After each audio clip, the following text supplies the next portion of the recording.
మా tuition sir ఒకసారి నేను బాగా హెవీగా ఆకల్లో తినేస్తుంటే ఒక మాట అన్నాడు, ప్రకృతి కమాండలం. పంది తిన్నట్టు, బేసిక్గా పంది తిన్నట్టు తిన్నారండి. పంది బెటర్ మీకన్నా, ఎందుకంటే వాళ్ళ పిల్లలుగానే ఉంచుతుంది. మమ్మీ మమ్మీ అని పిలిపించుకోవడం. మన బిగ్ బాస్ రివ్యూ నెంబర్ 9కి స్వాగతం.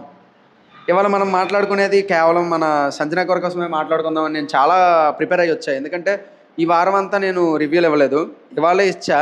ఎందుకంటే నాకు వేరే వాళ్ళని ఏమి అనాలనిపించట్లే.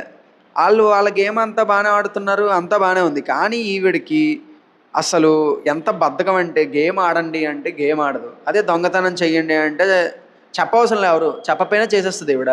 అసలు చాలా ప్రొఫెషనల్గా అనిపిస్తున్నారు ఈవిడ దొంగతనం చేయడంలో.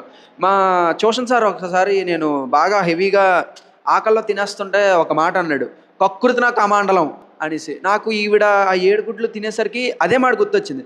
సిగ్గు ఉండాలి, సిగ్గు ఉండాలి అసలు.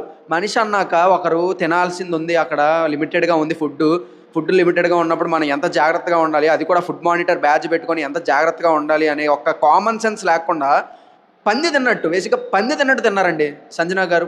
పంది బెటర్ మీకన్నా, ఎందుకంటే వాళ్ళ పిల్లలుగానే ఉంచుతుంది. మమ్మీ మమ్మీ అని పిలిపించుకోవడం కాదు, పందికున్న మినిమం ఇంకిత జ్ఞానం అనేది మీకు లేదు. సెన్స్లెస్ అసలు. ఎంత సెన్స్లెస్ అంటే, ఫుడ్ ఎవడైనా అలా దొంగతనం చేస్తాడండి? అది రా మెటీరియల్ కాదు, వండుకున్నది తినడానికి రెడీ అయ్యి కూర్చున్నదాన్ని ఎవరైనా తింటారు అలా. ఈరోజుకి మన రివ్యూ ఎపిసోడ్ సమాప్తం. మనం రేపు కలుద్దాం. బాయ్. అండ్ హరీష్ గారు కానీ ఫ్లోరా గారు కానీ వెళ్ళిపోతారంట. మీకు ఎవరు వెళ్ళిపోవాలనిపిస్తుంది చెప్పండి. బాయ్.